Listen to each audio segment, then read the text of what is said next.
Hello विद्यार्थी मित्रों, घन अवस्था चैप्टर में फरी एक बार हाजर छे। आजनो टॉपिक है विद्युतीय गुणधर्म। विद्युतीय गुणधर्म विषे तमे ऑलरेडी अमुक वस्तुओने जाणता आव्या छो। ते मुजब तमे जाणो छो कि सामान्य रीते विद्युतीय ज्यारे वाहकता अथवा तो विद्युतीय गुणधर्म ने जो विचारवा जईए तो एक 3 प्रकारनी प्रकृति विषे तमे भणता आव्या छो। અને એ 3 પ્રકારની પ્રકૃતિ એટલે કે વાહક હોય તે, અવાહક હોય તે અને અર્ધવાહકો હોય તે। આ ત્રણનો સામાન્ય ખ્યાલ તમે નીચલા ધોરણથી જ જોતા આવ્યા છો। તો તે જ વસ્તુને આજે આપણે આગળ વિચારવાની છે કે તે વિદ્યુતનું વહન કઈ રીતે કરે છે। સામાન્ય રીતે ઘન પદાર્થ વિચારતા હતા, આપણે ઘન પદાર્થ વિશે ભણીએ છીએ। તો ઘન પદાર્થની વિચારણા કરતાં આપને કદાચ આશ્ચર્ય થશે કે તમારી પાસે રહેલા ઘન પદાર્થોનો જે પણ વર્ગીકૃત જથ્થો છે અથવા તો ઘન પદાર્થો છે તેનું એક ચોક્કસ માત્રામાં જો વાહકતાનું મૂલ્ય જોવામાં આવે તો તેનો એક ચોક્કસ ગાળો તૈયાર થઈને તમને મળે અને એ ગાળો છે 10⁻20 થી 10⁻7 ઓહમ ઇન્વર્સ મીટર્સ ઇન્વર્સનો।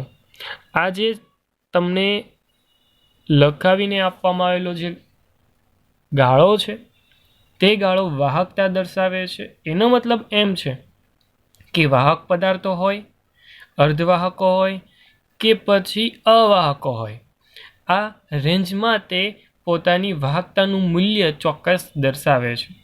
જો આપણે ક્રમબદ્ધ રીતે વાત કરવા જઈએ ને તો ક્રમબદ્ધ રીતે વિચારતા નંબર 1 પર જોઈએ વાહકો। જો વાહકો વિશે વાત કરતા હોઈએ તો તેનો ગાળો તમને જોવા મળશે 10⁻4 થી લઈને 10⁻7 ઓહમ ઇન્વર્સ મીટર ઇન્વર્સ। આનો મતલબ એવો છે કે જો તમારે વાહકતા જોવી છે અને તે વાહકતાનું મૂલ્ય 10⁻4 થી લઈને 10⁻7 સુધીમાં તમને મળે છે તો એનો મતલબ એમ છે કે તે વાહકો પદાર્થો કહી શકાય। નંબર 2 વિશે વિચારીએ તો નંબર 2 એટલે કે અવાહકો હશે। અવાહકો વિશે આ ખ્યાલ આવે તો અવાહકોનો ગાળો કેટલો હશે વિદ્યાર્થી મિત્રો? યસ, તે સૌથી ઓછો હશે।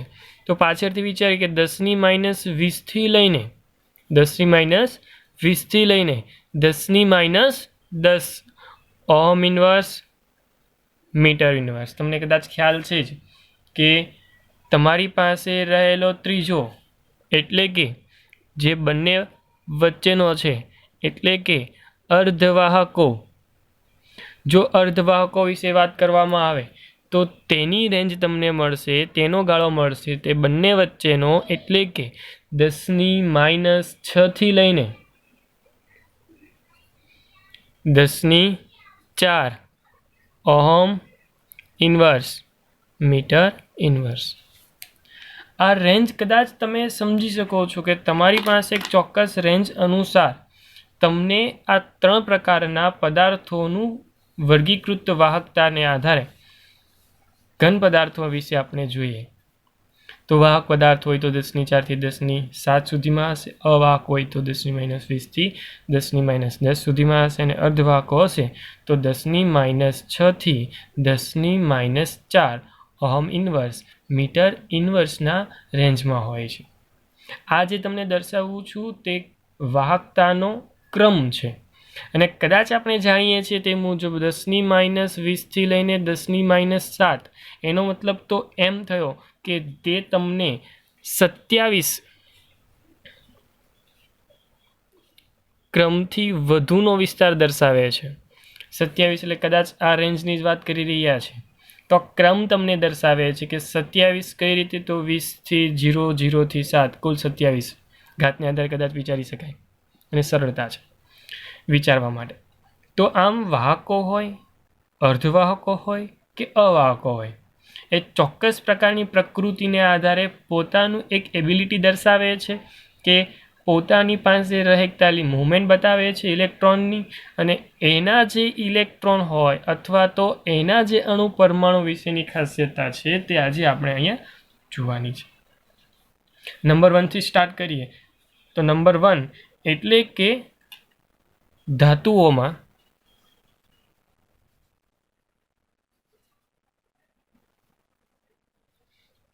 વિદ્યુતનું વહન. ધાતુઓમાં વિદ્યુતનું વહન વિશે વાત કરીશું આપણે આજે. ધાતુઓમાં વિદ્યુતનું વહનનું નામ પડે એટલે સમજી જવાનું કે વિદ્યુતનું વહન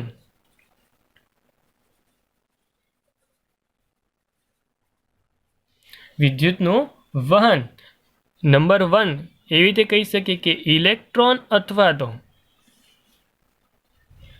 આયનોની હિલચાલ દ્વારા થઈ શકે, અને સામાન્ય રીતે તે ધાતુઓમાં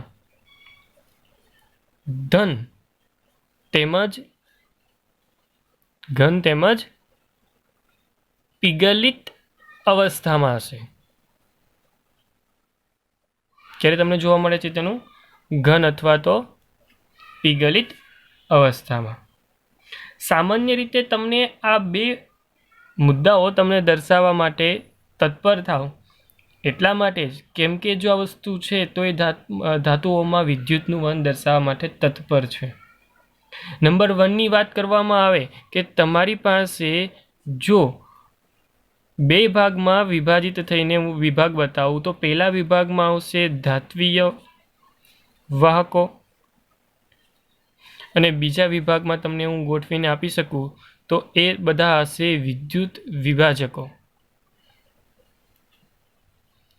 તો તમારી પાસે સામાન્ય ધાત્વિય વાહકો અને વિદ્યુત વિભાજ્યો આ બે પ્રકારની પ્રકૃતિ ધરાવતા ઘન પદાર્થો તમને મળી શકે છે, ધાત્વિય પદાર્થો તમને મળી શકે છે. સામાન્ય રીતે આ વાહકતા પ્રતિ પરમાણુએ જોવા મળે તો તેનો આધાર, એટલે હું લખું છું તેનો આધાર પ્રતિ પરમાણુએ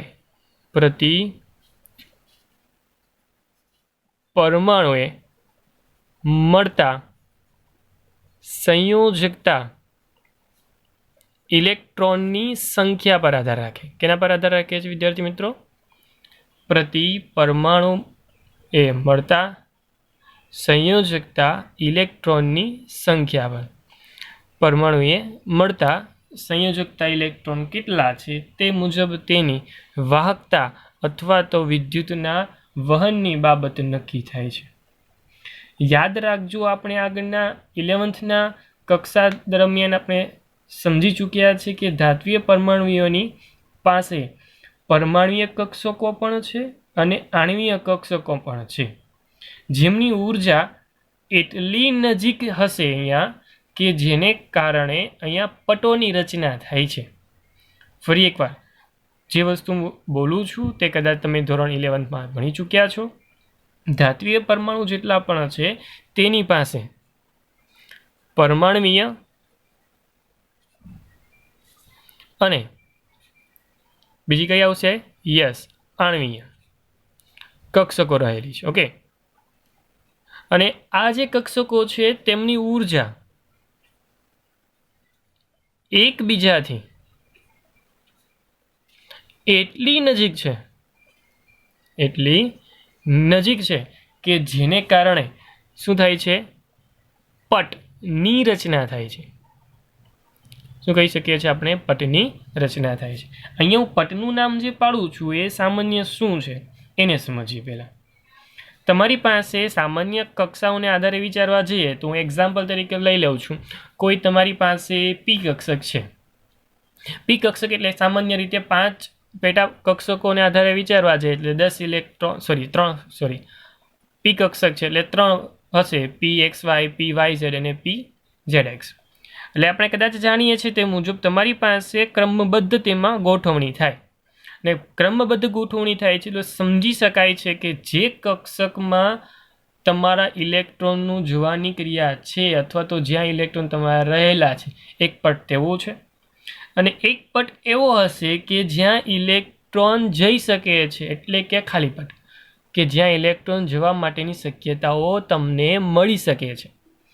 તો ઇનડાયરેક્ટલી આપણે એમ કહી શકીએ છીએ કે જો આ અંશતઃ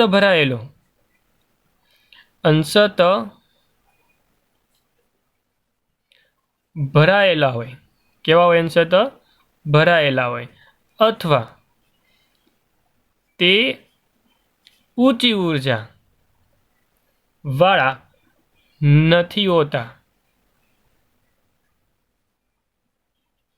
ફરી એકવાર, અંશતઃ ભરાયેલા હોય અથવા તે ઊંચી ઉર્જાવાળા નહીં રોકાયેલા વાહકતા પટ સાથે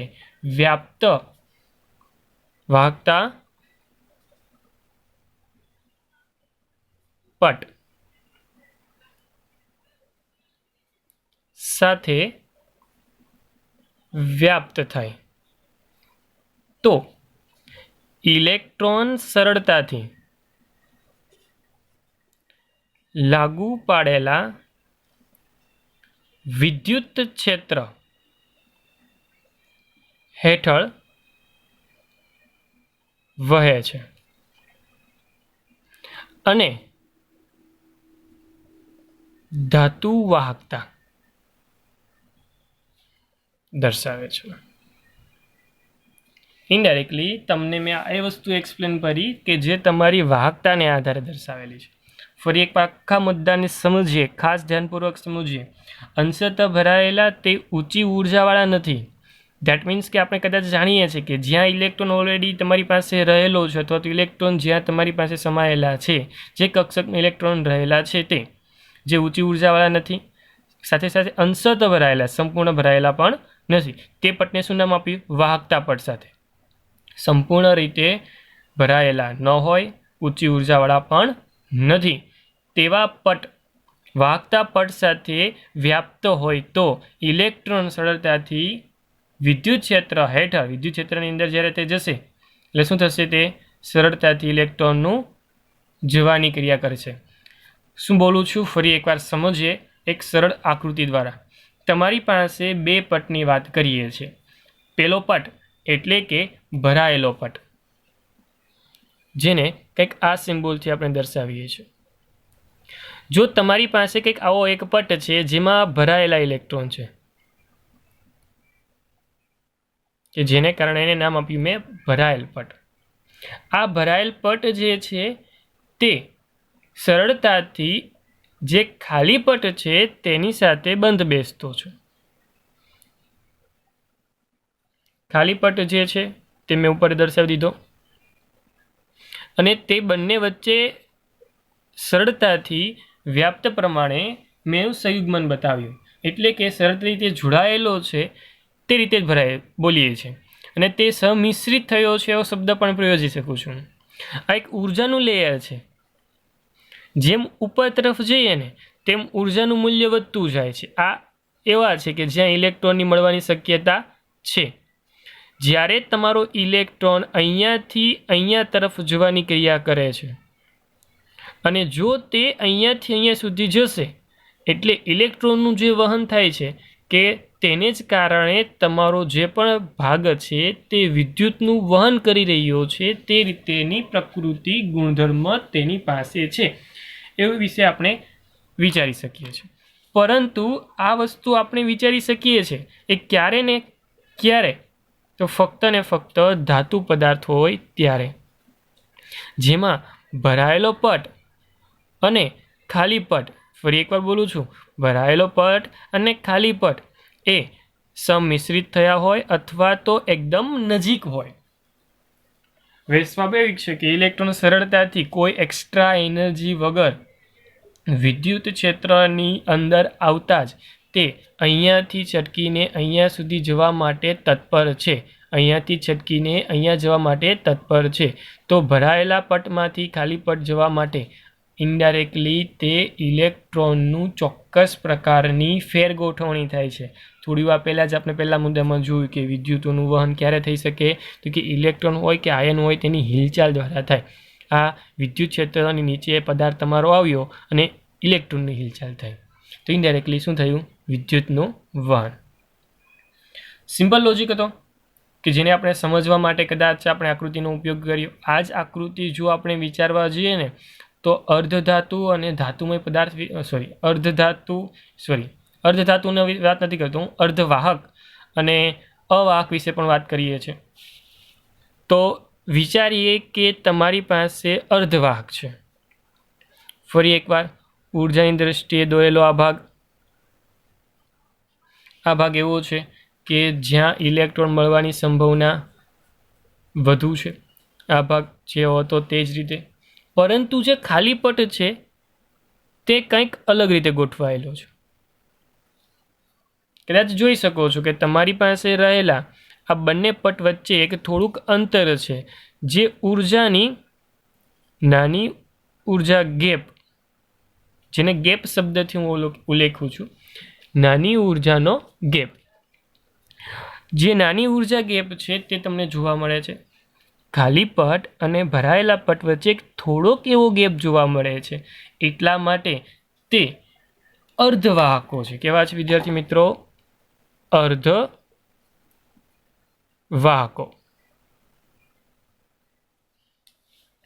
એક બાબતને ખાસ ધ્યાન આપો, તમારી પાસે જે ઇલેક્ટ્રોન એક પટમાંથી બીજા પટમાં જવા માટે જે ટ્રાય કરે છે, ત્યારે જો બંને પટ એકબીજાની નજીક છે તો એ કામ તે સરળતાથી કરી શકે છે. વધારે ઉર્જાની તેને જરૂર નહીં પડે. જો તે ગેપ વધતો જાય, જેમ કે પહેલાંની સાપેક્ષમાં અહીંયા ગેપ વધી ગયો, તો ઇનડાયરેક્ટલી ગેપ વધે છે. ગેપ જેમ વધતો જશે તેમ તેમ ઉર્જા વધુ જોઈશે એ પટમાંથી બીજા પટમાં જવા માટે. તો ઇનડાયરેક્ટલી તમે વિચારી શકો છો તે જ મુજબ જેમ જેમ પટનું મોટું થવું તેમ ઉર્જા વધુ જોઈએ વહન કરવા માટે. તો ઇનડાયરેક્ટલી અર્ધવાહકો પદાર્થ એટલા માટે અર્ધવાહકો પડ્યા છે કેમ કે જ્યારે એક લિમિટ કરતાં વધુ ઉર્જા તેને મળે ત્યારે જ તે ઇલેક્ટ્રોનો ભરાયેલા પટમાંથી ખાલી પટમાં વહન કરી શકે. ભરી ગઈ વિદ્યાર્થી મિત્રો. પરંતુ એક ત્રીજી દ્રષ્ટિએ પણ વિચારીએ, જેને આપણે કદાચ અવાહકો નામ પાડેલું છે. તો ઇનડાયરેક્ટલી સમજી જ ગયા હશો કે તેનો પટ હું એકદમ વધારે બતાવીશ. તમારી પાસે હવે એ જ વસ્તુ છે કે ભરાયેલા પટ. હવે જે ઉપરની કક્ષાનો જે પણ ઇલેક્ટ્રોન છે તે છટકીને ઉપર જવા માટે એટલે કે ખાલી પટમાં જવા માટેની ટ્રાય કરશે, પરંતુ આ ગેપ વધુ છે એટલે કે ઉર્જાનો ગ્રાફ વધતો જાય છે. આ ઉર્જાનો ગ્રાફ છે, ઉપર જેમ જાય છે તેમ વધતો જાય છે. તો ઉર્જાનો ગ્રાફ જેમ વધતો જાય તો સ્વાભાવિક છે કે મૂલ્ય અહીંયા સુધી પહોંચવા માટે ઉર્જાનું મોટું મૂલ્ય જોઈએ. તો આ ઉર્જાનો જે વિસ્તાર છે તે વધુ ઉર્જા ગેપ છે, જેને નિષેધ વિસ્તાર તરીકે પણ ઓળખી શકાય છે. પરંતુ અત્યારે કદાચ જોઈ રહ્યા છો તે મુજબ આ ગેપ બહુ મોટો, જે તમારા માટે કદાચ શક્ય નથી કે તેટલી ઉર્જા આપણા વિદ્યુત ક્ષેત્રને કારણે તેને મળે. એટલા માટે જ કદાચ તમારા પાસે રહેલો તે પદાર્થ તે ધાતુમય હોય, અધાતુમય હોય કે અર્ધધાતુમય હોય, કોઈ પણ પ્રકારની પ્રકૃતિમાં તે રહેલો છે, તે વાહકતા ત્યારે જ દર્શાવશે જ્યારે તેમાં બંને પટ એટલે કે ખાલી પટ અને ભરાયેલો પટ વચ્ચે એક ચોક્કસ સીમા દ્વારા તેને દર્શાવી શકીએ. અને કદાચ આપણે જાણીએ છીએ તે સમિશ્રિત હોય, અંશતઃ ભરાયેલો પટ અને ખાલી પટ બંને સમિશ્રિત હોય તો તે ધાતુમય ભાગ તૈયાર થાય છે, જેને આપણે વાહકોથી ઓળખીએ છીએ. તો ઇનડાયરેક્ટલી તમારા માટે વાહકો થયા આ અર્ધવાહકો અને આ થયા અવાહકો. પરંતુ અહીંયા એક ખાસ વિચારવાની જેવી બાબત એ છે કે જ્યારે અર્ધવાહકો હોય છે, પરંતુ અર્ધવાહકો એ ક્યારે પણ આપણે યુઝ નથી કરતા, વપરાશમાં લઈ નથી શકતા. જે વ્યાપારિક દ્રષ્ટિએ વિચારતા હોય કે પછી કોઈ અન્ય દ્રષ્ટિએ વિચારતો, જ્યારે અર્ધવાહકોનું નામ પડે છે તેની વાહકતા એટલી બધી ખાસ છે નહીં કે જેને આપણે વ્યાપક પ્રમાણે ઉપયોગમાં લઈ શકીએ. તો તો વિદ્યાર્થી મિત્રો એ ખાસ ધ્યાનમાં લેવા જેવી બાબત એ છે કે જે પણ અર્ધવાહકો પદાર્થ છે તે ખાસ એવા યોગ્ય નથી કે જેને આપણો ઉપયોગ કરી શકીએ. તો સમજીએ કે અર્ધવાહકોમાં વિદ્યુતનું વહન કઈ રીતે થઈ શકે છે. ખાસ ધ્યાન આપજો વિદ્યાર્થી મિત્રો. હવે જોઈએ છીએ અર્ધવાહકોમાં વિદ્યુતનું વહન.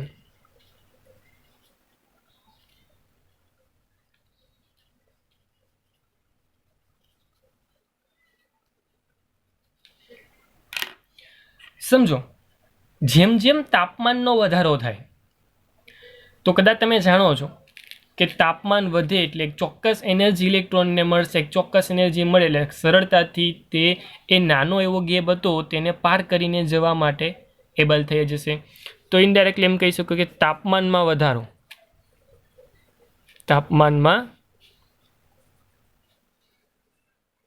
વધારો એ તમારી શું કરશે? વાહકતામાં વધારો કરે. કારણ શું છે કે તાપમાન વધે એટલે શું થાય? ઇલેક્ટ્રોનને ચોક્કસ પ્રકારની એનર્જી મળે એટલે કે શક્તિ મળે અને તે શું કરી શકશે? સરળતાથી વાહકતા પટ કૂદીને જઈ શકશે. વાહકતા કૂદીને જઈ શકે.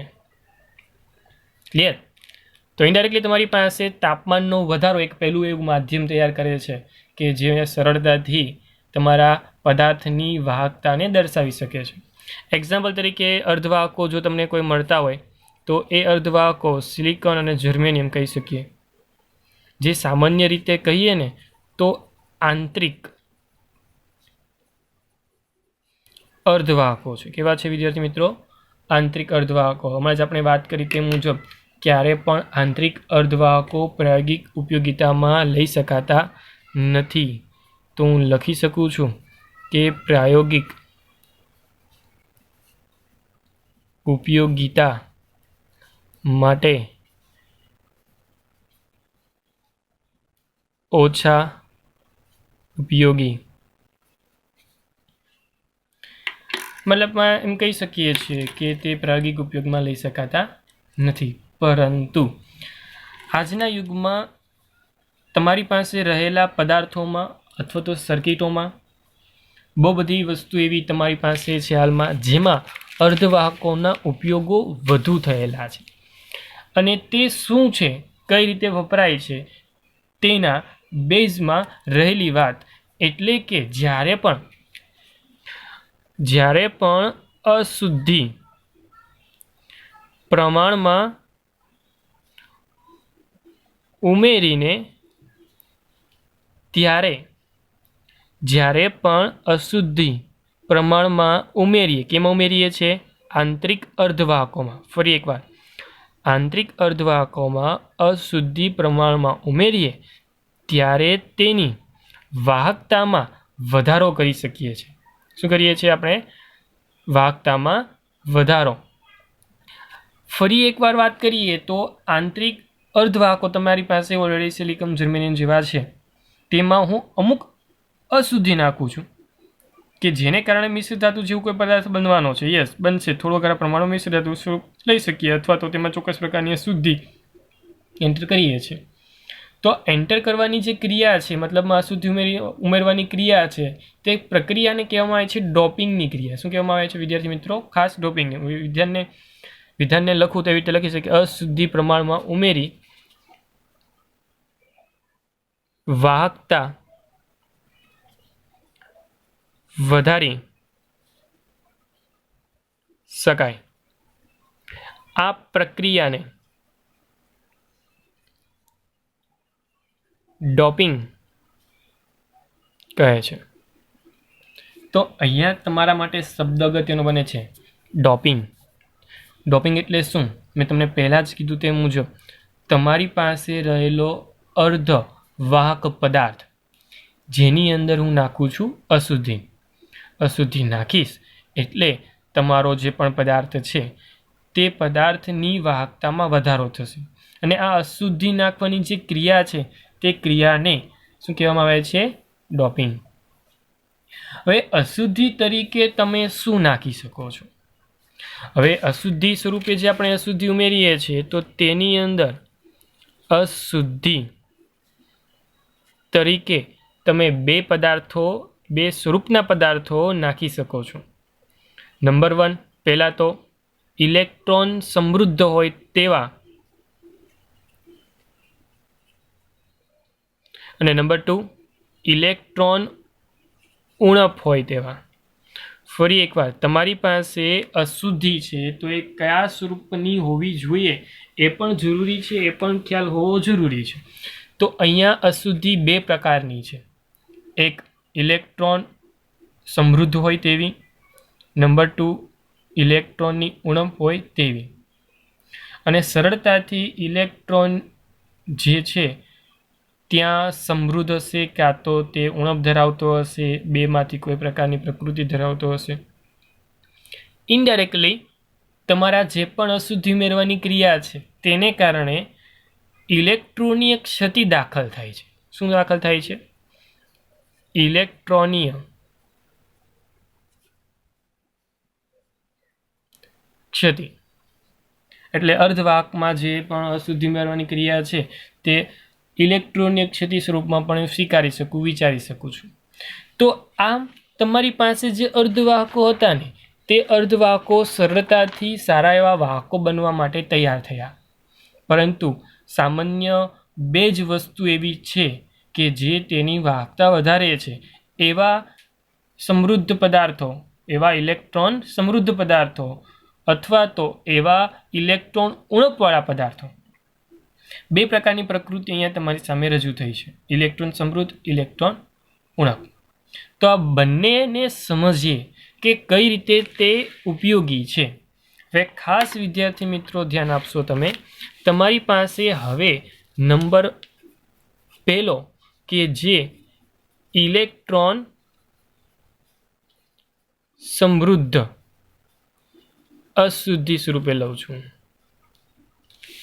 કેમ કે કદાચ તમે જાણો છો કે તમારી પાસે રહેલો સિલિકોન હોય કે જર્મેનિયમ હોય, સિલિકોન હોય કે જર્મેનિયમ હોય, સિલિકોન કે જર્મેનિયમ કે જે સમૂહ નંબર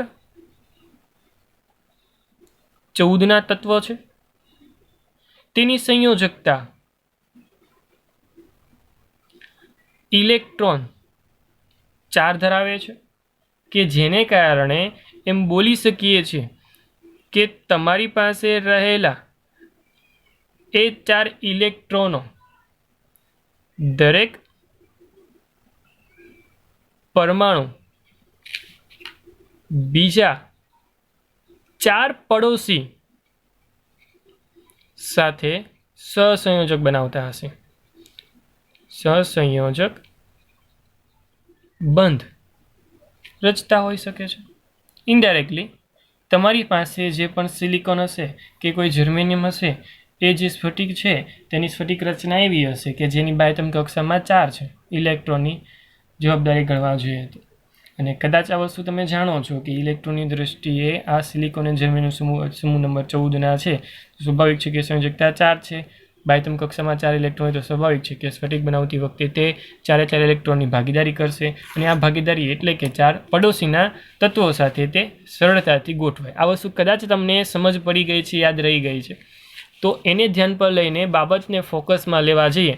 તો હવે ખાસ જુઓ, તો તમે અહીંયા લીધો છે ઇલેક્ટ્રોન સમૃદ્ધ. ઇલેક્ટ્રોન સમૃદ્ધ એટલે હવે હું લઉં છું અહીંયા સમૂહ નંબર, ઉદાહરણ તરીકે લીધો શું આપણે સમૂહ નંબર 15, એક્ઝામ્પલ તરીકે છે. જો સમૂહ નંબર 15 લો તો તેની સંયોજકતા કેટલી થાય? યસ, કેટલી છે? 5. બાહ્યતમ કક્ષામાં કેટલા થયા? 5. તો ઇનડાયરેક્ટલી તમારી પાસે રહેલા ઇલેક્ટ્રોનની જરૂર તો 4ની હતી. સમજી લેજો, ઇલેક્ટ્રોનની જરૂર કેટલી હતી? 4ની હતી, પરંતુ આપણે ઉમેર્યા 5. 4 ગોઠવાઈ જશે, 1 ઇલેક્ટ્રોન એક્સ્ટ્રા વધે છે. તો ઇનડાયરેક્ટલી લખવું તો લખી શકાય 4 સ્થાન ભરાઈ જશે, પરંતુ 1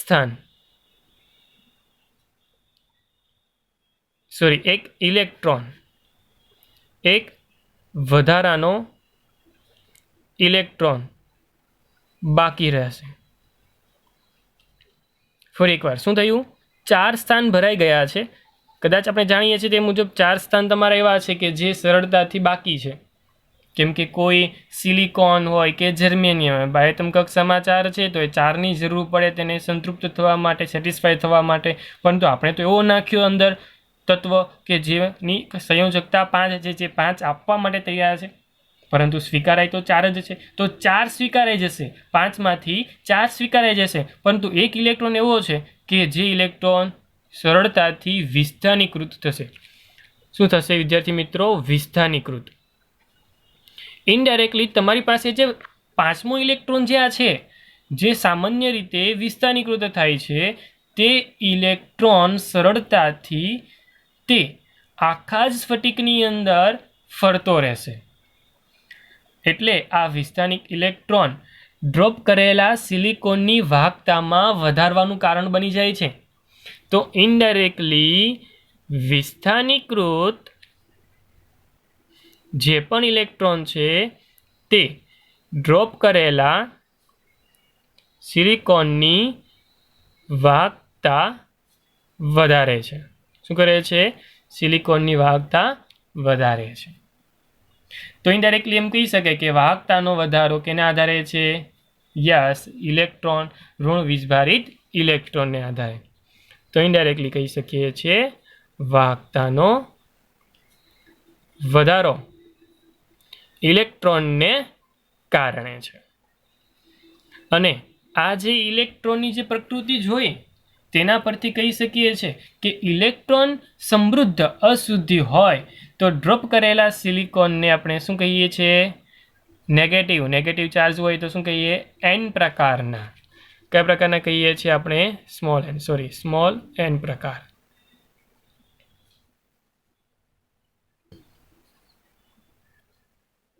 શું નામ આપ્યું આપણે એને? સ્મોલ એન પ્રકારના. સ્મોલ એન છે. ઇનડાયરેક્ટલી તમારી પાસે નેગેટિવ ચાર્જ પોસિબલ થયો. નેગેટિવ ચાર્જ ઇલેક્ટ્રોનની જે પણ પ્રકૃતિ છે તે નેગેટિવની છે, એની કે ઋણ વીજભારિતની છે, એટલા માટે તેને નેગેટિવ ચાર્જેડ પાર્ટિકલ્સ છે, એટલા માટે જ તેને નેગેટિવ શબ્દના એન પરથી એન પ્રકારના અર્ધવાહકો કહેવાય. જે પ્રકારની પ્રકૃતિ આ ઉત્પન્ન થઈ છે એ ઇલેક્ટ્રોન સમૃદ્ધ ઇલેક્ટ્રોન હોવાને કારણે જ ઉત્પન્ન થયેલી છે. તો ઇનડાયરેક્ટલી તમારી પાસે સમજી શકાય તે મુજબ અહીંયા આપણે ઉમેર્યો હતો ઇલેક્ટ્રોન સમૃદ્ધ હોય તેવો. પરંતુ શું હું સમજાવી શકું તે મુજબ તમારી પાસે નંબર 2 પણ બાકી છે? તો નંબર 2 ને વિચારીએ. નંબર 2 તમારી પાસે હવે પ્રકૃતિ નંબર 2 આવી, એટલે કે ઇલેક્ટ્રોન ઉણપ અશુદ્ધિ. વિચારો આમાં કોણ આવી શકે? યસ, તમારી પાસે હવે સમૂહ નંબર વિચારો છો તે મુજબ તમે વિચાર્યું હશે તો સાચું જ હશે તેમ 13 વાળો લઈ લઈ. 15 વાળા તત્વોના નામ બોલશો જરા? જેમ કે ફોસ્ફરસ, આર્સેનિક, એવી રીતે વિચારી શકાય કોણ? સમૂહ નંબર 13, જેમ કે બોરોન, એલ્યુમિનિયમ. ક્લિયર?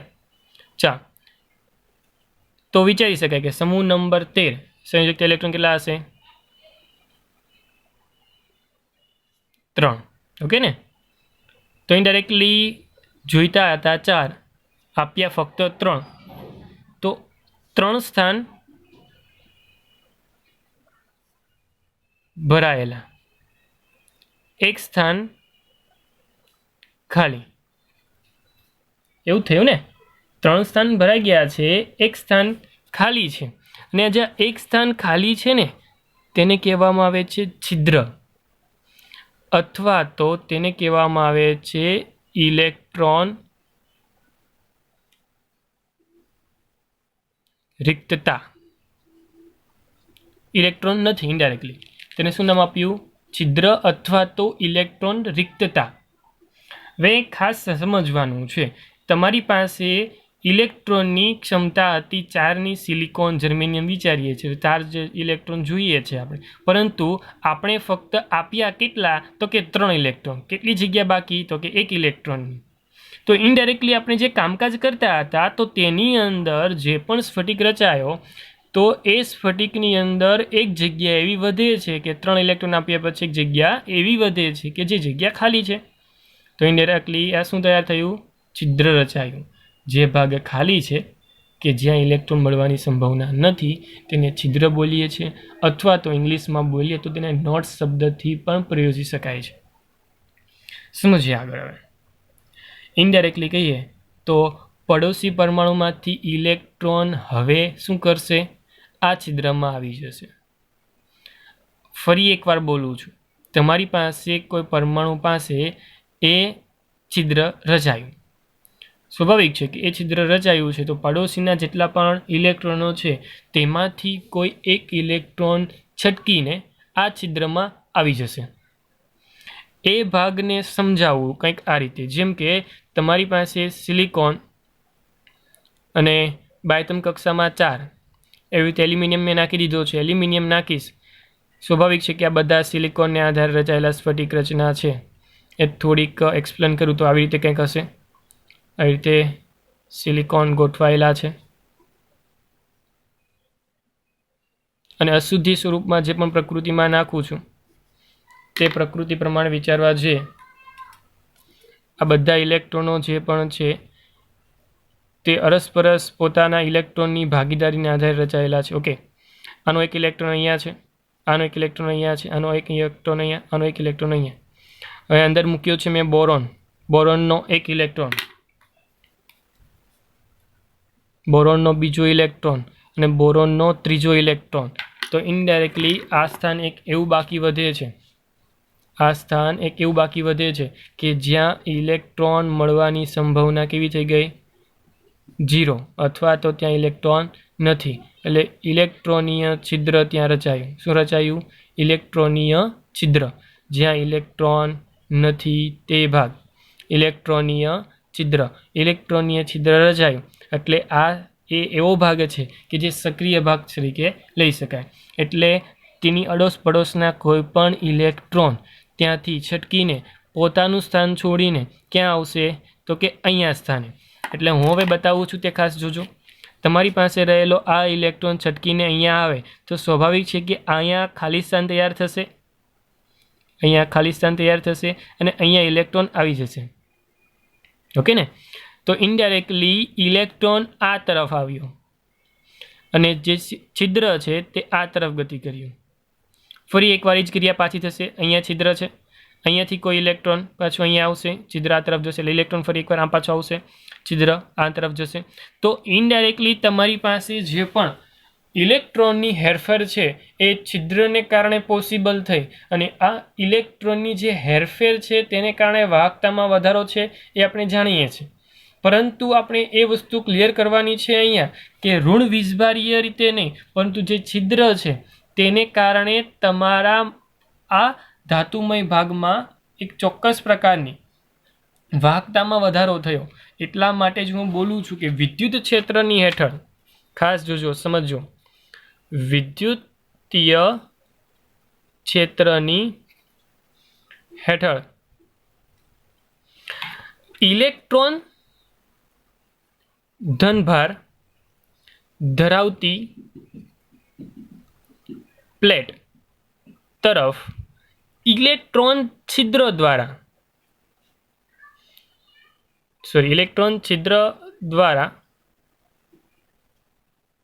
થશે. શું થયું? ફરી એકવાર, ઇલેક્ટ્રોન ધનભાર ધરાવતી પ્લેટ તરફ ઇલેક્ટ્રોન છિદ્ર દ્વારા થશે, પણ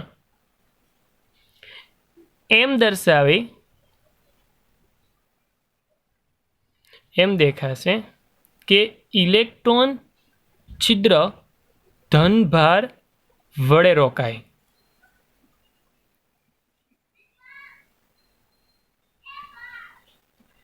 અને તે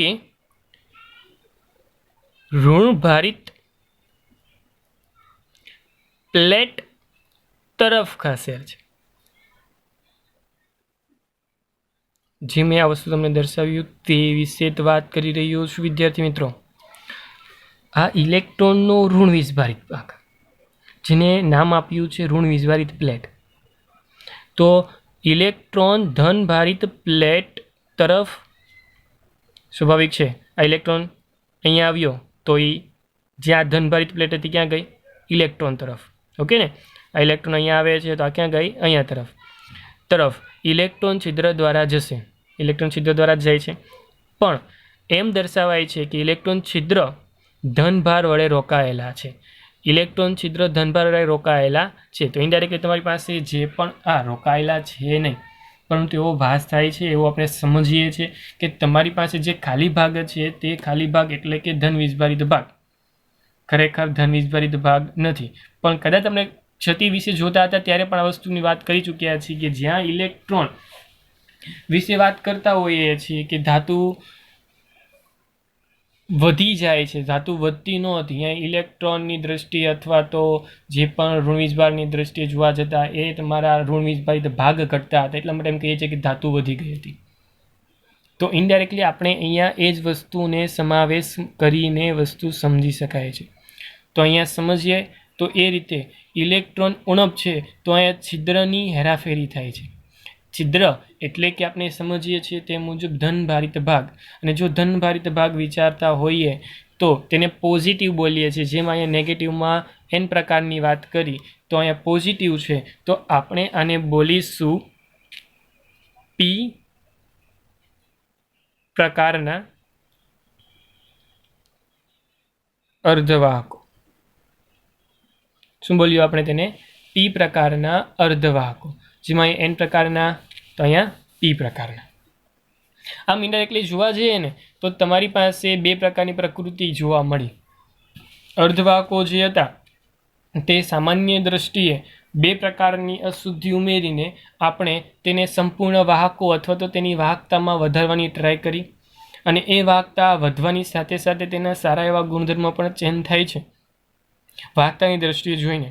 તો એ સારા એવા ગુણધર્મોની દ્રષ્ટિએ ધ્યાનમાં લઈને આ બધી વસ્તુને સમજી શકાય છે. તેનો ખાસો એવો ઉપયોગ અત્યારના ટેકનોલોજીના જમાનામાં ખાસો એવો ઉપયોગ તેનો થઈ રહ્યો છે.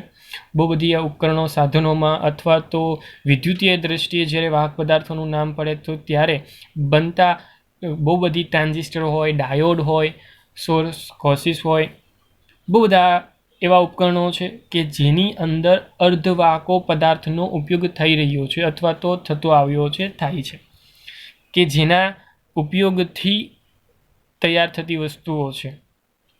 આ રીતે જોવા જતાં કદાચ આપણે વિચારી શકીએ તે મુજબ અર્ધવાહકો જે છે તે અર્ધવાહકો સામાન્ય પ્રકારે જોવા જતાં n પ્રકારના અને p પ્રકારની દ્રષ્ટિએ એ સારા એવા ઉપયોગી તૈયાર થાય છે. આમ આજના લેક્ચરમાં આપણે જોયેલી વસ્તુને ખાસ સમજી શકાય, વિચારી શકાય, અને એ વસ્તુ ફટાફટ સમજાવીને પૂર્ણ કરતાં તમારી પાસે સિલિકોન છે અને સિલિકોનનો કોષ હું ફટાફટ દોરું છું. સિલિકોન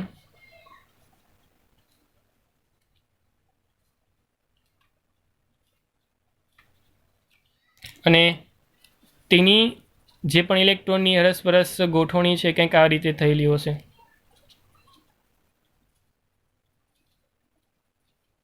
વચ્ચેના ઇલેક્ટ્રોન ફક્ત મેં બતાવેલા છે. એક ચોક્કસ પ્રકારનો સ્ફટિક થઈ ગયો. આ સંપૂર્ણ સ્ફટિક થયો.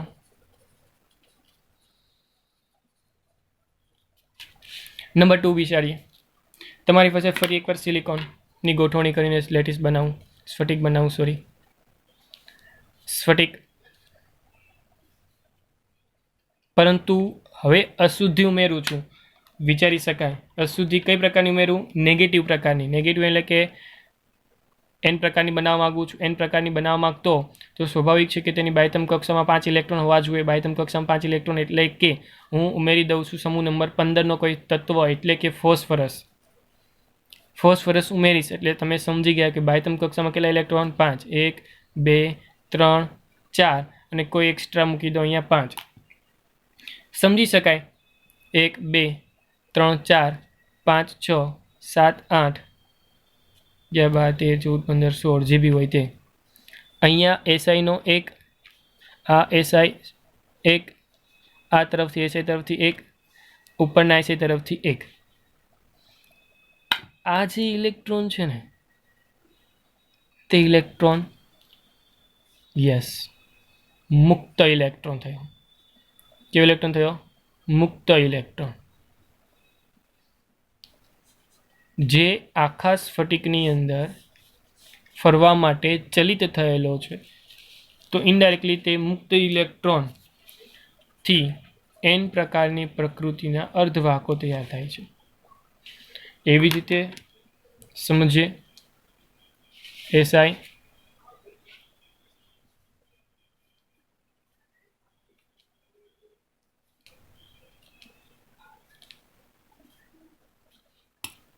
ઇલેક્ટ્રોનની ગોઠવણી કરીએ.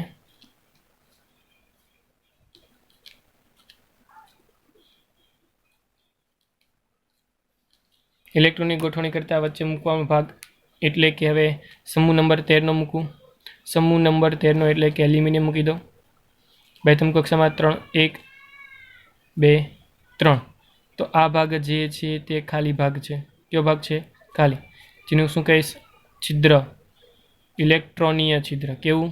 ઇલેક્ટ્રોનીય છિદ્ર, કે જ્યાં ઇલેક્ટ્રોન મળવાની સંભાવના નથી, અથવા તો તેને કહીશ ઇલેક્ટ્રોન રિક્તતા. શું કહીશ? ઇલેક્ટ્રોન રિક્તતા. અને એક ચોક્કસ પ્રકારનો લેટિસ રચાયો છે. તેની અંદર આ જ ખાલી ભાગ છે કે જે તરફથી ઇલેક્ટ્રોન આવે છે તેની વિરુદ્ધ તરફની દિશામાં તે ગતિ કરતું દેખાશે. તો એ પોઝિટિવ પ્રકારની પ્રકૃતિને આધારે તૈયાર થતું હોવાને કારણે તેને પી પ્રકારની અર્ધવાહકોની અંદર વાત કરીશું. જે ભાગ છે, છિદ્ર છે, તેને ધન છિદ્ર પરી તરીકે પણ ઉલ્લેખનીય રીતે બોલી શકું છું, કે જ્યાં ઇલેક્ટ્રોન મળવાની શક્યતા નથી. આમ તમારી સામે રજૂ કરતી આ પ્રકૃતિને આધારે કદાચ વિચારી શકીએ છીએ અથવા તો બોલી શકીએ છીએ તે મુજબ તમારા આ 3 પ્રકારની વસ્તુને ધ્યાનમાં લઈને અર્ધવાહકો અહીંયા પૂર્ણ વિચારી શકાય. આમ આજના લેક્ચરની અંદર આપણે કદાચ બહુ સારો એવો ટોપિક જે જોયો તે ખાસ જે ડબલ નેટને ધ્યાનમાં લઈને તેના એક્ઝામ્પલોને ખાસ યાદ રાખવા જરૂરી બનેલા છે. અને તેની વસ્તુ સવાલ જવાબ સ્વરૂપે NCERTના કોર્સમાં વારંવાર પૂછવાતી આવેલો હોઈ શકે છે, અને હોય જ છે. તો ખાસ નમ્ર વિનંતી કે થોડુંક ધ્યાન દઈને આ ટોપિકને ક્લિયર કરવો. હજી આના અનુઉપયોગો એટલે કે તેની ઉપયોગિતા જે પણ ખાસ કરીને વિકલ્પ સ્વરૂપમાં પૂછાતું આવ્યું છે તેમાંથી પણ અનુપયોગમાંથી પણ વારંવાર વિકલ્પો પૂછાયેલા છે. તો આવતો લેક્ચર એટલે કે પછીનો લેક્ચર પણ ખાસ ધ્યાનપૂર્વક જોવો જરૂરી બને છે. આ ટોપિકની અંદર આપણે કદાચ સમજીએ તે થોડુંક લેન્ધી હતું, લાંબુ હતું, પરંતુ સમજવું અને યાદ રાખવું બંને સરળ છે એવું મારું માનવું છે. તો આઈ વિશ કે તમે આ ટોપિકને ક્લિયર કરીને આગળ વધશો. આજનો લેક્ચર અહીંયા જ સુધી. હું છું તમારો શિક્ષક મેન્ટોર હિમાંશુ સરદારા સર.